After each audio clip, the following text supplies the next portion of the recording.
O título da mensagem é O Pecado dos Últimos Dias.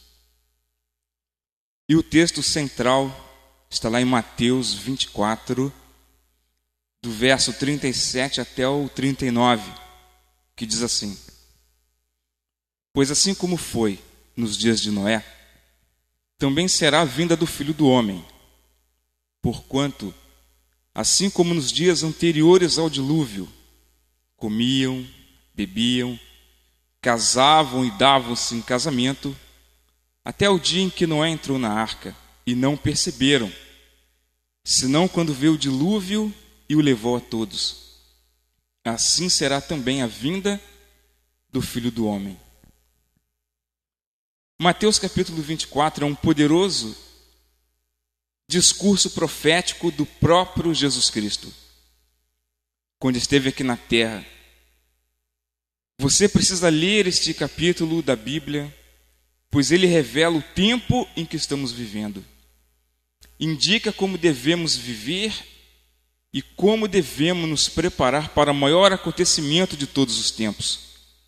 Um acontecimento solene, importante e ao mesmo tempo terrível para quem não estiver preparado. E maravilhoso, alegre, feliz para quem se preparou. O dia da vinda do Filho do Homem. A segunda vinda de Jesus Cristo a esta terra. Mateus capítulo 24 revela que neste dia os poderes dos céus serão abalados.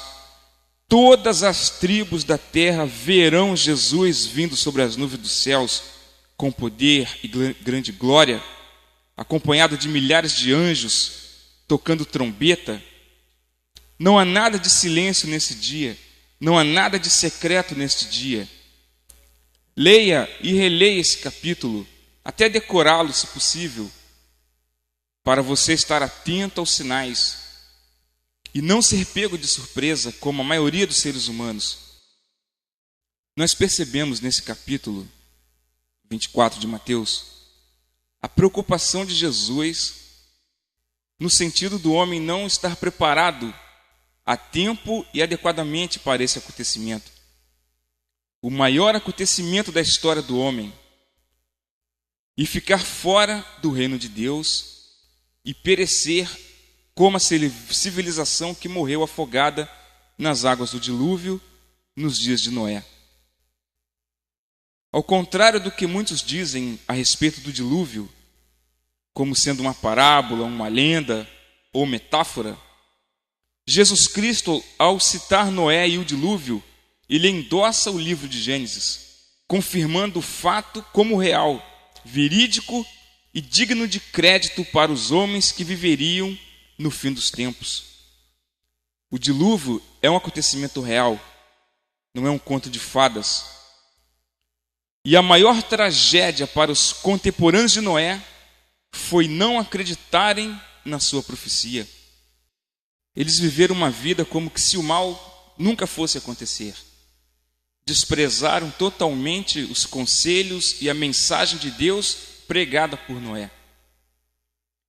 E a tragédia foi terrível porque somente 8 pessoas sobreviveram: Noé, seus filhos, suas noras e sua esposa, e algumas espécies de animais que entraram na arca com ele.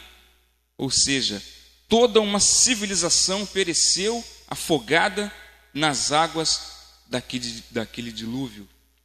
Eles comiam, bebiam, casavam, davam-se casamento, plantavam, edificavam, como se nada fosse acontecer, até o dia que veio o dilúvio e destruiu a todos.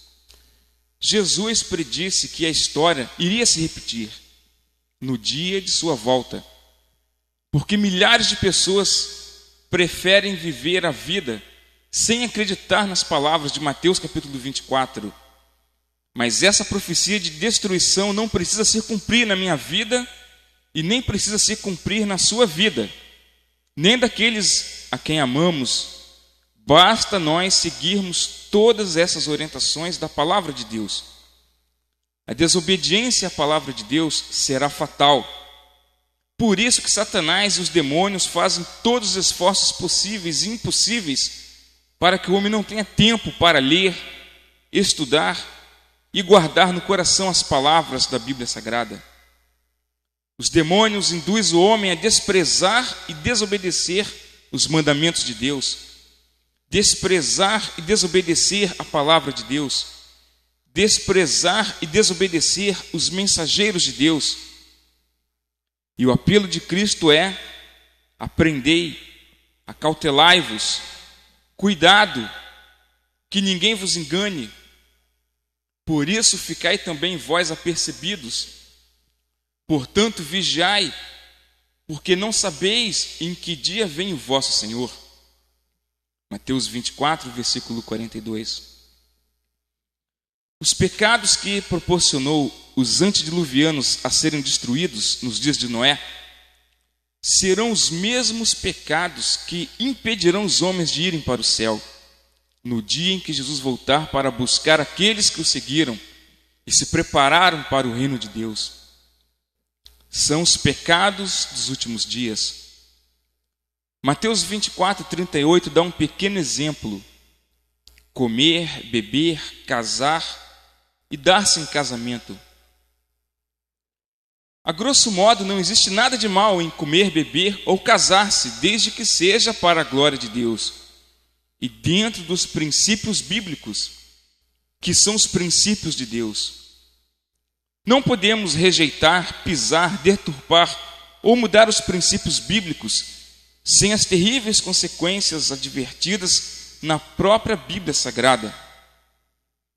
Apocalipse capítulo 22, versículo 18 e 19 diz assim: Eu, a todo aquele que ouve as palavras da profecia deste livro, testifico: se alguém lhe fizer qualquer acréscimo, Deus lhe acrescentará os flagelos escritos nesse livro. E se alguém tirar qualquer coisa das palavras do livro desta profecia, Deus tirará a sua parte da árvore da vida e da cidade santa e das coisas que se acham escritas neste livro. Então nós não podemos nem acrescentar, porque nós receberemos pragas a mais do que os outros que irão se perder. E nem podemos tirar nada, porque será tirado a nossa parte e o privilégio de irmos para o céu. E hoje nós vemos os profetas modernos tirando partes da Bíblia ou acrescentando ideias humanas, ideias próprias, através da própria Bíblia Sagrada. E a palavra de Deus diz que isso será terrível, trará uma terrível consequência. Mas voltando à questão dos pecados dos últimos dias. Comer coisas que Deus proibiu em sua palavra é pecado, pois desafia de uma forma atrevida e insolente a orientação e ordem de Deus. Deus separou em sua palavra os animais limpos e os animais imundos. Dos animais limpos podemos comer, mas dos animais imundos não podemos comer. Em Levítico capítulo 11, Deuteronômio capítulo 14, existe ali uma lista enorme. Leia com atenção e oração essa lista, essas palavras da palavra de Deus.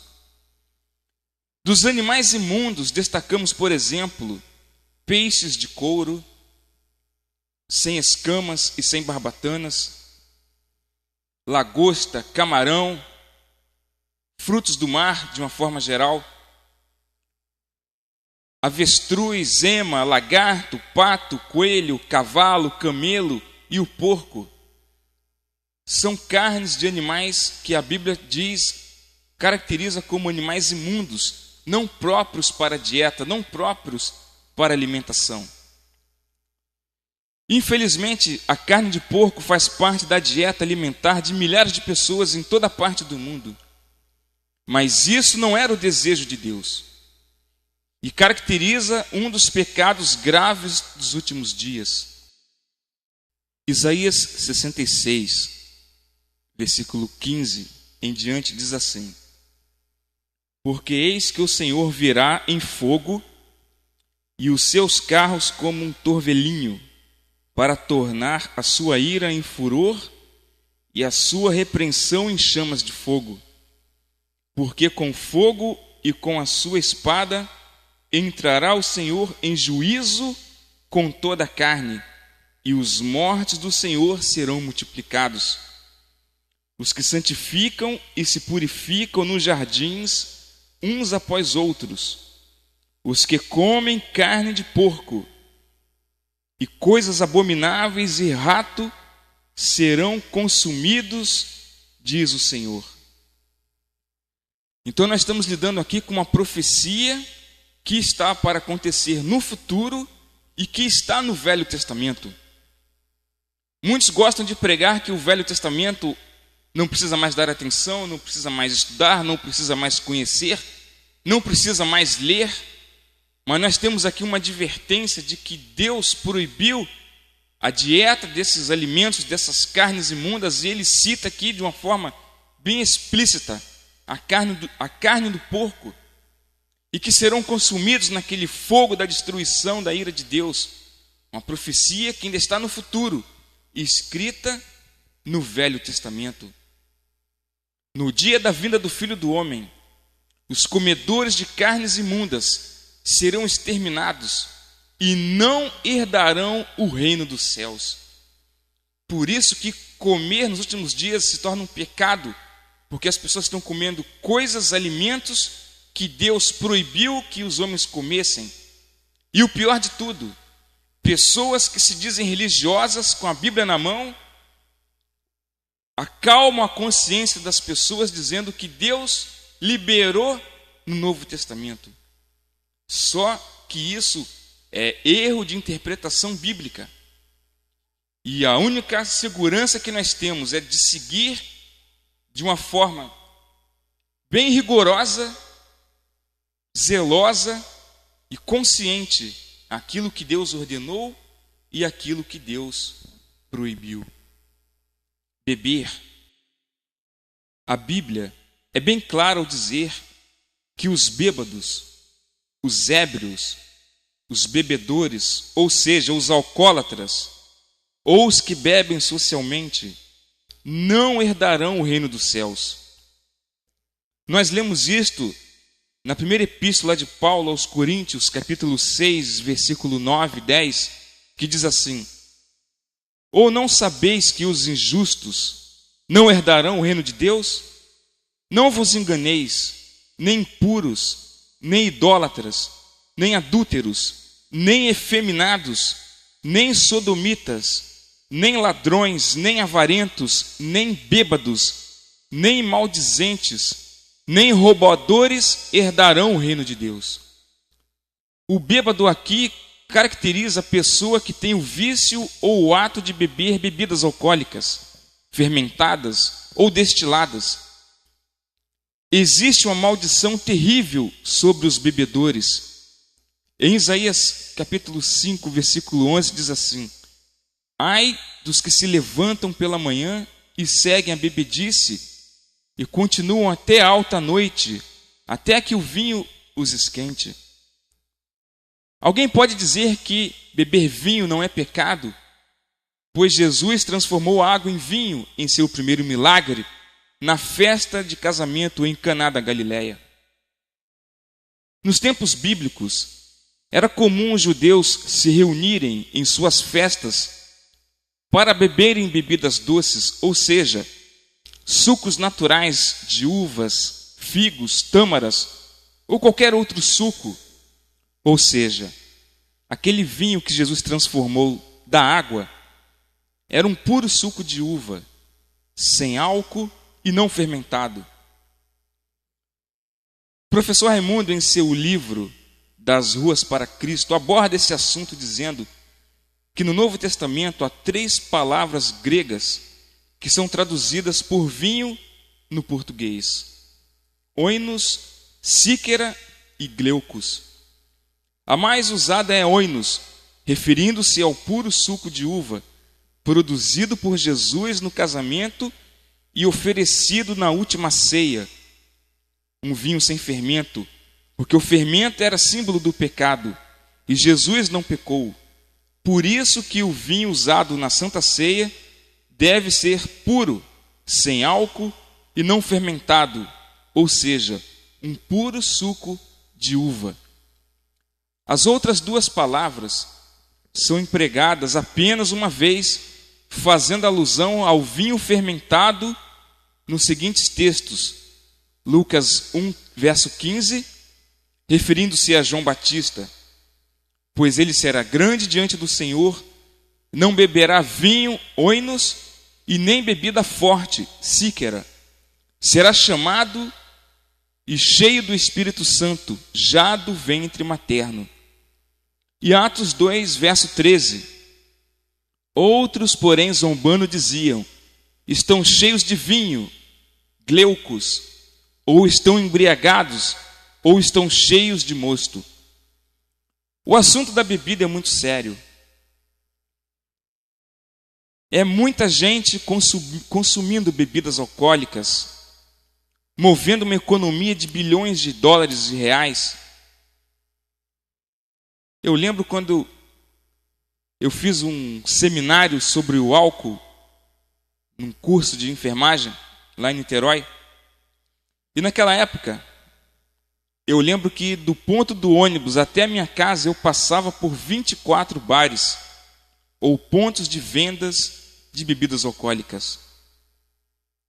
No livro de Abacuque, capítulo 2, versículo 15, diz assim: ai daquele que dá de beber ao seu companheiro, misturando a bebida o seu furor, e o que embebeda para lhe contemplar as vergonhas.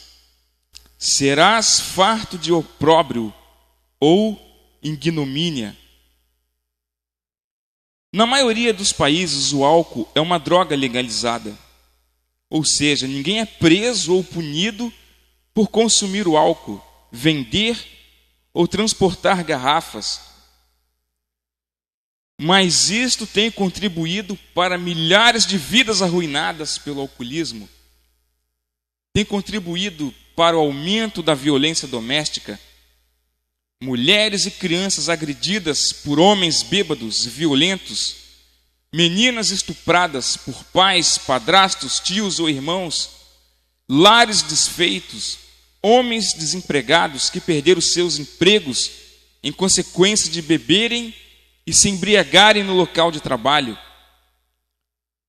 O Brasil agora está investindo na campanha da lei seca, ou seja, motoristas precisam se conscientizar que álcool e volante não combinam. Mas nos últimos 50 anos, quantas pessoas foram mortas envolvidas em algum acidente de trânsito em resultado direto do motorista estar embriagado ou sob o efeito de qualquer outra droga? É inadmissível um pai perder um filho que estava brincando no quintal de sua casa porque o motorista irresponsável e bêbado invadiu a calçada e derrubou seu muro. Milhares de tragédias, mutilações, assassinatos, homicídios, suicídios, furtos e tudo mais.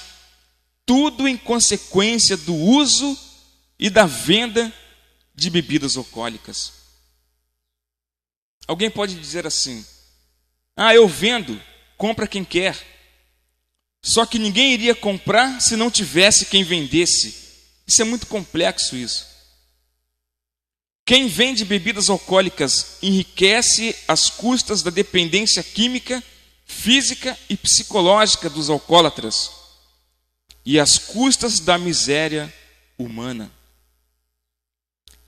E a distribuição e venda de bebidas alcoólicas tem atuação direta de Satanás, pois quem bebe e quem vende não herdarão o reino de Deus.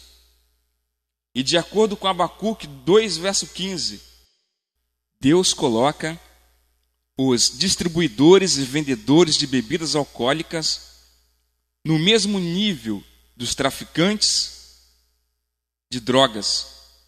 Os fabricantes e vendedores do álcool também carregarão sobre si o sangue daqueles que eles destruíram durante toda a sua existência e prestarão contas a Deus no dia do juízo final. O mal que contribuíram na sociedade e no mundo, diz a palavra de Deus, ai daquele que dá de beber ao seu irmão. É melhor mudar de ramo, ganhar menos. Que adianta o homem ganhar o mundo inteiro e perder sua salvação? Se um líder religioso abençoa o que Deus amaldiçoou, esse líder está a serviço de Satanás. E isso está na lista dos pecados dos últimos dias. Pecados que precisamos abandonar antes que seja tarde demais. Casavam. Casar não é pecado. Deus quer o casamento. Deus foi o juiz de paz que celebrou o primeiro casamento na terra, o casamento de Adão e Eva. Adão e Eva eram marido e mulher. A sexualidade foi o presente de Deus aos noivos. O casamento foi uma das coisas que Adão trouxe do Éden. Satanás, sabendo disso, faz de tudo para destruir casamentos felizes, pois ele veio para matar, roubar e destruir, e não suporta ver ninguém feliz. O casamento começa a tornar-se pecado e a entristecer a Deus quando noiva e o noivo se envolvem num jugo desigual. Nos dias de Noé, vemos que lá em Gênesis capítulo 6, que os filhos de Deus casavam com as filhas dos homens. E essas uniões desviaram e afastaram os filhos de Deus do próprio Deus, imperando a idolatria, rebelião, violência e, consequentemente, o próprio dilúvio. Ao Deus libertar o povo de Israel do Egito, séculos mais tarde, Deus repete as mesmas instruções. Nós vemos isso em Deuteronômio, capítulo 7, versículo 3 e 4, que diz assim: nem contrairás matrimônio com os filhos destas nações, não darás tuas filhas a seus filhos, nem tomarás suas filhas para teus filhos, pois elas fariam desviar teus filhos de mim, para que servissem a outros deuses, e a ira do Senhor se acenderia contra vós outros, e depressa vos destruiria. 2 Coríntios capítulo 6, versículo 14, diz assim: não vos ponhais em julgo desigual com os incrédulos, porquanto que sociedade pode haver entre a justiça e a iniquidade? O que comunhão há da luz com as trevas? Milhares já sacrificaram sua fé e religiosidade, unindo-se a uma pessoa que não amava e nem respeitava Deus. Davam-se em casamento. Dar-se em casamento significa entrar numa relação a dois já pensando no divórcio. Se não der certo, eu me divorcio. Só que tem um problema. Casamento é coisa sagrada. Casamento é coisa venerada, digna de honra. E Deus não aceita o divórcio por incompatibilidade de gênio. Malaquias capítulo 2, verso 15 e 16 diz assim: portanto, cuidai de vós mesmos, e ninguém seja infiel para com a mulher da sua mocidade, porque o Senhor Deus de Israel diz que odeia o divórcio. Portanto, cuidai de vós mesmos e não sejais infiéis. Pessoas que trocam de mulheres ou de maridos como se trocam de roupas. Bigamia, poligamia, relacionamentos extraconjugais, o comércio do sexo, promiscuidade, fornicações de toda sorte, lesbianismo, homossexualismo, incesto, relacionamentos sexuais fora do casamento, tudo isso engloba este pecado dos últimos dias, dar-se em casamento. A palavra de Deus diz que bem-aventurados limpos de coração, porque verão a Deus.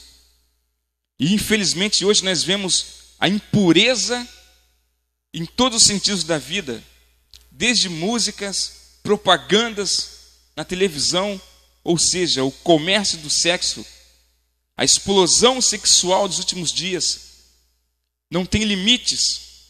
E tudo isso tem entristecido a Deus. E tudo isso tem se cumprido, as profecias de Mateus capítulo 24, da maneira que os homens viveriam longe de Deus, fazendo perversões e coisas que desagradam a Deus e que desrespeitam a palavra de Deus. Foram esses pecados que fez com que Deus enviasse as águas do dilúvio e afogasse toda a civilização pré-diluviana. Foram estes mesmos pecados que fez com que Deus enviasse uma chuva de fogo sobre Sodoma e Gomorra. E são esses mesmos pecados que proliferariam nos últimos dias antes da volta de Jesus, antes da vinda do Filho do Homem. Deus desaprova o consumo de alimentos que Ele proibiu. Deus desaprova o uso como a venda das bebidas alcoólicas, bem como outras drogas entorpecentes em geral. Deus não se agrada de uniões proibidas por Ele, bem como toda sorte de impureza. Bem-aventurados limpos de coração, pois eles verão a Deus. Se você quiser ver a Deus e ver o reino de Deus, nós precisamos nos enquadrar naquele grupo que são puros diante de Deus. Entrai pelo caminho estreito. Infelizmente, poucos têm acertado o caminho. A maioria das pessoas estão entrando pelo caminho largo que conduzirá à perdição. Isaías 55, versos 6 e 7 diz assim: buscai ao Senhor enquanto se pode achar, invocai-o enquanto está perto. Deixe o ímpio o seu caminho, o maligno os seus pensamentos. Converta-se ao Senhor, que se compadecerá dele, e volte-se para o nosso Deus, porque é rico em perdoar. 2 Coríntios versos 6, 17 e 18 diz assim: por isso retirai-vos do meio deles, separai-vos, diz o Senhor, não toqueis coisas imundas, e eu vos receberei. Serei vosso pai, e vós sereis para mim filhos e filhas, diz o Senhor Todo-Poderoso. O Senhor te abençoe e te guarde. O Senhor faça resplandecer o rosto sobre ti e tenha misericórdia de ti. O Senhor sobre ti levante o rosto e te dê a paz. Amém.